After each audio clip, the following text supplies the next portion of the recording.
Gibase sa aktwal nga panghitabo nga nasulat diha sa basahon ni Mormon. Lain pangtugon ni Hesukristo.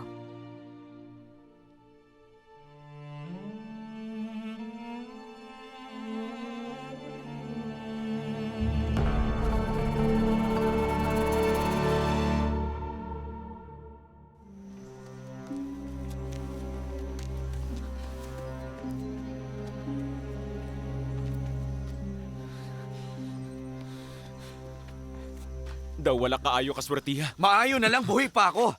Gitawag ko niya kawatan o gihulgang patyon. Karon unsay atong buhaton? Mamalik kita sa atong amahan sa kamingawan. Dili kita mamalik sa atong amahan didto sa kamingawan. Hangtod atong matuman ang gisugo kanato sa Ginoo. Ni fine na ning kamot ko. Dili niya ihatag na to mga palid.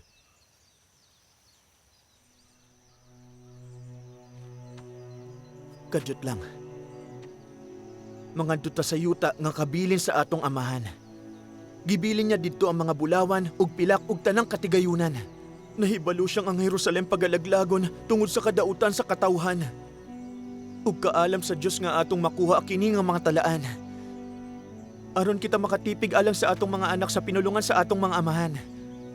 Ug ingon man usab nga kita makatipig ngadto kanila sa mga pulong nga gilitok sa mga baba sa tanang balaan nga propeta.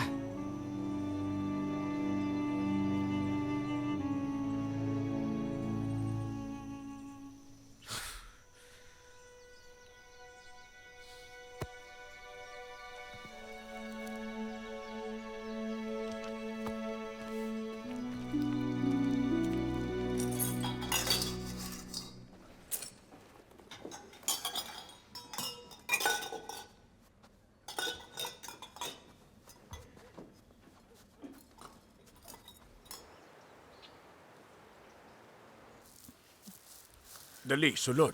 Nagkatugnaw na. Dili sila pasagdan sa Ginoo. Tao kang may pananaon.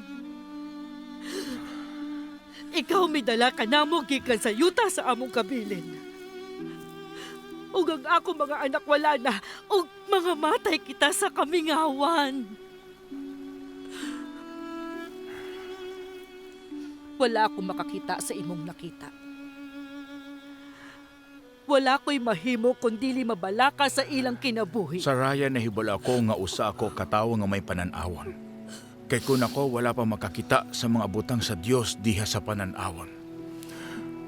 Ako dili unta masahid sa kaayo sa Dios. Apan nagpabilin sa Jerusalem ug namatay uban sa akong mga kaigsuonan. Ako nasayod nga ang Ginoo muluwas sa atong mga anak gikan sa mga kamot ni Laban. Og sila dadon pag-usab balik ka nato.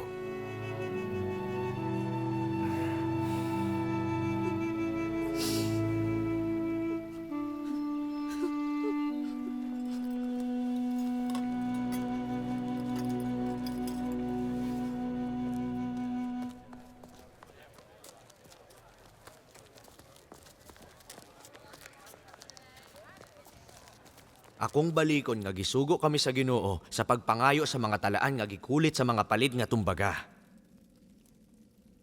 Diin among ihatag kanimo ang among bulawan ug among pilak ug tanan nga mahalong mga butang. Zoram.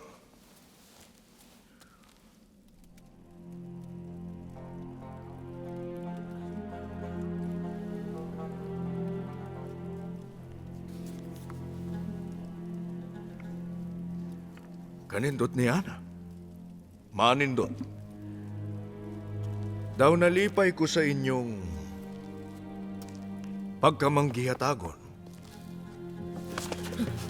Mga bantay! May mga kawatan! May mga kawatan sa akong balay! Kamu ang kawatan! Patya sila! Patya silang tanan!